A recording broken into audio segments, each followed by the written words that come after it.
안녕하십니까? 저는 세일의 국어학교에 다니는 성실한 임수영 가이드입니다. 여러분, 이제 저의 모험북 속으로 한번 들어가 보겠습니다. 저는 세계를 여행하면서 여러 사람들에게 세계사를 알려주는 사람입니다. 첫 번째는 여러분이 많이 들어보셨을 것 같은 뉴턴에 대해서 말씀을 드리겠습니다. 뉴턴은 여러분이 생각하시는 그 사과와 관련된 사람이 맞습니다. 뉴턴은 지구가 태양의 주위를 돈다는 갈릴레오의 사상이 진리에 가깝다고 생각을 했습니다. 그리고 세상에 일어나는 많은 일들에 대해서 의문을 가지고 세상을 잘 관찰하고 있었을 때 중력의 법칙을 발견했습니다. 네, 이것은 여러분이 바로 아시는 사과가 떨어지는 것을 보고 중력의 법칙을 발견한 사건입니다. 이 중력의 법칙을 배경으로 보편법칙을 발견하게 되었고, 인간을 지배하는 보편법칙, 또 과학을 지배하는 보편법칙, 자연을 지배하는 보편법칙을 알게 되었습니다.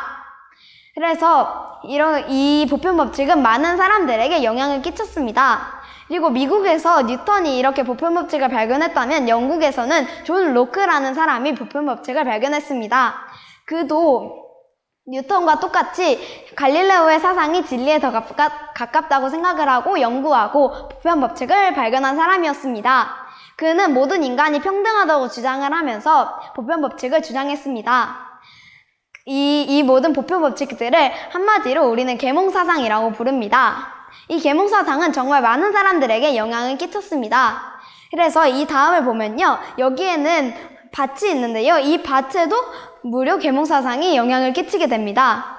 무슨 영향을 끼쳤는지 한번 살펴보겠습니다.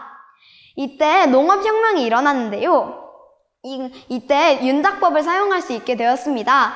농부들은 원래 하나의 작물을 심을 때는 작물을 심고 또 몇 년 동안 기다리다가 또 심어야 했습니다. 하지만 이 윤작법을 이용하게 되면서부터는 다른 작물들을 계속 연달아 심을 수 있게 되었습니다. 그래서 더욱 많은 작물들을 재배할 수 있게 되었습니다.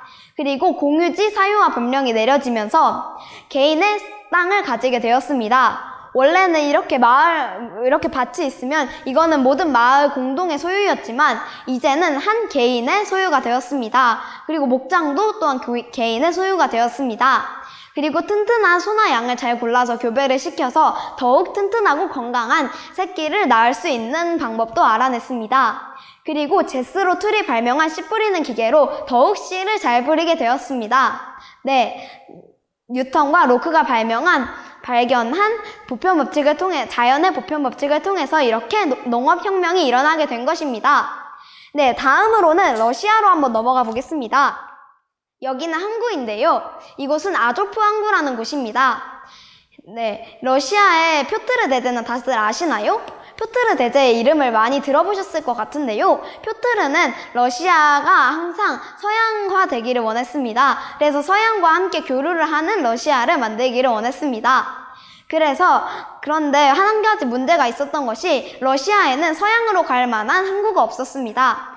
항구인 아케인들은 바닷물이 얼어붙기 일쑤였고 다른 많은 항구들도 그랬습니다. 그래서 그는 오스만 투르크의 아조프 항구를 눈여겨봤습니다. 이곳이 바로 아조프 항구인데요, 아조프 항구를 점령하기 위해서 이곳을 이렇게 다 포위를 했지만 이 뒤로 오스만 투르크의 배가 계속 오면서 물자와 식량을 공급해 주었기 때문에 절대로 빼앗지 못하리라는 것을 표트르는 그제서야 깨닫게 되었습니다. 그래서 표트르는 전함과 거룻배를 많이 만들어서 이곳을 다 막아버린 뒤에 이곳을 점령하게 됩니다. 그런데 한 가지 문제가 더 있었습니다. 이 아조프 항구를 점령을 했지만 이 해협은 아직 오스만 투르크 군대가 막고 있었기 때문에 아조프해를 벗어날 수 없었던 것이었습니다. 그래서 그는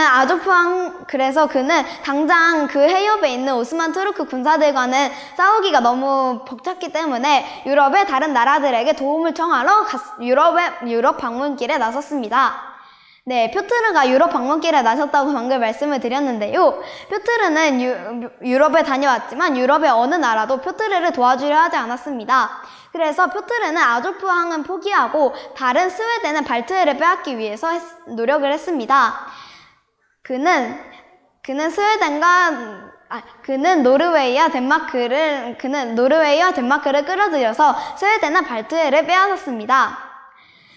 네, 그리고 나서 또 그는 많은 노력들을 했는데요. 수염들을 깎았고 또 동양처럼 입는 엄청 긴 치마 같은 옷을 다 잘라버렸습니다. 그래서 완전 서양의 옷처럼 만들어버렸습니다. 네, 그런데 러시아가 이렇게 서양의 문물들을 받아들이고 싶어 했었지만 모든 인간이 평등하다는 계몽사상만큼은 받아들이고 싶지 않았습니다. 왜냐하면 그는 러시아의 황제이기 때문입니다. 그리고 다시 이야기로 돌아가 보자면 그곳을 많이 발전시켜서 상트페테르부르크라는 도시를 짓고 운하를 파고 공장, 제염소, 제철소를 짓고 유럽의 장인들을 데려와서 러시아 사람들에게 기술을 많이 가르치게 했습니다. 그런데 아쉽게도 표트르는 물에 빠진 선원들을 구하려고 얼음물에 뛰어들었다가 병을 얻어서 그만 죽고 맙니다. 네, 그 다음 이야기를 살펴보겠습니다. 그 다음에는 오스만 투르크의 이야기인데요. 여기는 지금의 오스트리아 빈입니다. 오스만 투르크도 러시아의 표트르와 같이 서양으로 눈을 돌렸습니다. 그래서 신성 로마 황제가 살고 있는 오스트리아의 빈에 쳐들어갔습니다. 그런데 바로 그냥 막 무너뜨리고 막 싸운 것이 아니라 여기 이렇게 울타리가 있으면 여기 아래로 살금살금 땅을 파면서 들어왔습니다. 그래서 땅을 파고 있었기 때문에 빈의 시민들은 항상 마음을 졸여야 됐었습니다. 그렇게 마음을 졸이고 있었을 때 프랑스와 폴란드, 독일의 지원군이 와서 오스만 투르크의 군대를 물리쳐 주었습니다. 그래서 오스만 투르크는 서양처럼 되는 것을 실패했습니다. 그로부터 25년 후에 튤립 왕이란 사람이 생겨납니다. 튤립 왕은 튤립을 너무너무 좋아해서 왕궁에 튤립을 엄청 많이 심고 매일 밤마다 잔치를 벌였습니다. 그런데 그것을 계속 그렇게 사치스러웠던 광경을 볼 수 없었던 왕실 근위대인 예니체리는 튤립 왕을 감옥에 넣고 튤립 시대를 끝냅니다. 이런 일들이 계속 벌어지면서 오스만 투르크는 점점 쇠퇴해져 갑니다. 네, 그 다음 이야기를 살펴보겠습니다. 그 다음 이야기는 인도에 관한 이야기인데요. 여기는 인도의 미술관입니다. 여기는 인도의 역사를 알아볼 수 있습니다. 그래서 이곳에 있는 역사 중에 무너지는 인도 제국이라는 역사에 대해서 말씀을 드리겠습니다. 여러분 모두 인도를 망하게 한 3가지 결정을 내린 아우랑제브를 알고 계시나요? 그렇게 아우랑제브가 죽고 아우랑제브의 아들인 바하두르 샤 1세는 64년이나 황제가 되기 위해 기다리다가 두 아우를 죽이고 샤가 되었지만 5년 후에 결국 죽게 됩니다. 그리고 나서 그의 아들이 다시 샤가 되었지만 그의 아들은 계속 사치스럽고 방탕스러운 생활을 했고 또 왕으로서 맞지 않는 행동을 많이 했습니다. 그리고 잔인한 짓도 계속 일삼았기 때문에 그것을 계속 보고 있던 알리 형제는 더 이상 볼 수 없겠다 하고 그를 암살자를 고용해서 그를 죽입니다. 그리고 그 다음에 왕을 그들이 세우는데 또 그 새로운 왕을 또 죽이고 또 새로 세우고 또 죽이고 이런 일들이 계속 반복이 되었습니다. 그리고 나서 바로 마하무드 샤 1세라는 젊은이를 다시 왕으로 세웁니다. 마하무드 샤 1세는 제국을 통치하는 데는 그리 관심을 보이지 않았고 잔인한 짓을 했습니다. 이렇게 인도의 왕들이 제대로 된 생활을 하지 않았을 때 인도의 관리들은 계속 서로 인도가 자기의 땅이라면서 계속 이건 내 땅이야 이건 내 땅이야 하면서 계속 인도를 분열시켰습니다. 그래서 인도는 결국에 자잘한 왕들이 다스리는 소국이 되었습니다. 그래서 이렇게 약해진 틈을 타서 페르시아의 나디르 샤가 쳐들어오게 됩니다. 나디르 샤의 군대는 델리를 불태우고 수많은 사람들을 많이 죽이고 인도의 보물들을 많이 빼앗아 갔습니다. 네, 그 다음에는 이제 동인도 회사에 대해서 말씀을 드리겠습니다. 이것은 제가 아까 말씀드린 동인도 회사입니다. 여기서는 이제 직업 체험을 할 수 있는 장소가 마련이 되어서 정말 좋은 곳인데요.